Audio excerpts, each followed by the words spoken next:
বাংলাদেশ ফুটবলে এলো নতুন আশার বার্তা। দীর্ঘদিন ধরে রক্ষণভাগের দুর্বলতা নিয়ে সমালোচনার মুখে থাকা দলটি শক্তিশালী করতে এক উদ্যোগ নিয়েছে বাংলাদেশ ফুটবল ফেডারেশন। অবশেষে 6 ফুট 4 ইঞ্চি উচ্চতার শক্তিশালী ডিফেন্ডারকে খুঁজে পেয়েছে তরুণ প্রতিভা অনুসন্ধানী জিহাদ ইউসুফ। এই সিদ্ধান্তকে নতুন করে স্বপ্ন দেখতে শুরু করেছে বাংলাদেশ ফুটবল প্রেমীরা। গত কয়েক বছরে আন্তর্জাতিক ম্যাচগুলোতে বাংলাদেশের বড় সমস্যা ছিল মিডফিল্ডের উচ্চতার অভাব, শারীরিক শক্তিতে পিছিয়ে থাকা এবং সেটামরিতে দুর্বলতা। সব মিলিয়ে প্রতিপক্ষে সহজেই গোলের সুযোগ পেত।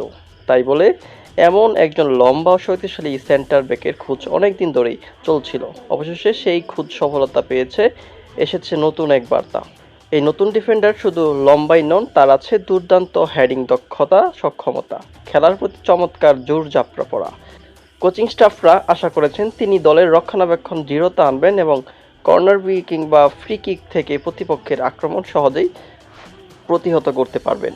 এদিকে বড় পরিবর্তনের আরেকটি দিক হচ্ছে কোচিং পজিশনের রদবদল। সম্প্রতি বিদায় জানিয়েছে স্প্যানিশ কোচ হাবিয়ার কাব্রেরা। তার সময়ে কিছু ইতিবাচক দিক থাকলেও ধারাবাহিক সাফল্য আসেনি। তাই নতুন কোচ আনার সিদ্ধান্ত নিয়েছে বাফুফে। শোনা যাচ্ছে এবার এমন একজন কোচ আনা হবে যিনি আধুনিক ফুটবল কৌশল প্রয়োগ করে দলকে নতুনভাবে সাজাবেন। নতুন কোচ ও নতুন ডিফেন্ডার সমন্বয়ে বদলে যেতে পারে বাংলাদেশের ফুটবলের চিত্র।